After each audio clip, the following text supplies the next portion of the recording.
ബഹിരാകാശത്തിന്റെ അതിരുകളിൽ എത്തി നിൽക്കുമ്പോൾ ഒരു ക്യാപ്സ്യൂളിന്റെ പോലും സംരക്ഷണമില്ലാതെ വെറും ബലൂണിൽ തൂങ്ങിക്കിടന്ന ഭൂമിയിലേക്ക് കുതിച്ചു ചാടാൻ ഒരു മനുഷ്യന് ധൈര്യം വരുമെന്ന് ചിന്തിച്ചിട്ടുണ്ടോ?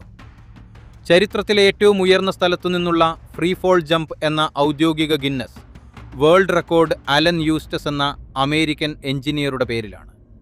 ഭൂമിയിൽ നിന്നും ഏകദേശം 1,35,000-ലധികം അടി മുകളിലേക്ക്, അതായത് 41 കിലോമീറ്റർ ഉയരത്തിലുള്ള സ്ട്രാറ്റോസ്ഫിയറിലേക്ക് ഒരു ഭീമൻ ഹീലിയം ബലൂണിൽ ഘടിപ്പിച്ച പ്രത്യേക സ്പേസ് സ്യൂട്ട് ധരിച്ചാണ് അദ്ദേഹം ഉയർന്നത്.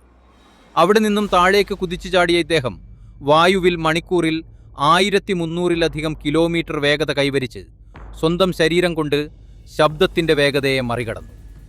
കണ്ണിമജിമുന്ന വേഗതയിൽ താഴേക്ക് പതിച്ചിട്ടും അസാധ്യമായ മനോധൈര്യത്തോടെ പാരച്യൂട്ട് വിടർത്തി സുരക്ഷിതമായി നിലത്തിറങ്ങിയ ഇദ്ദേഹത്തിൻ്റെ സാഹസം മനുഷ്യ ചരിത്രത്തിലെ എക്കാലത്തെയും വലിയ വിസ്മയങ്ങൾ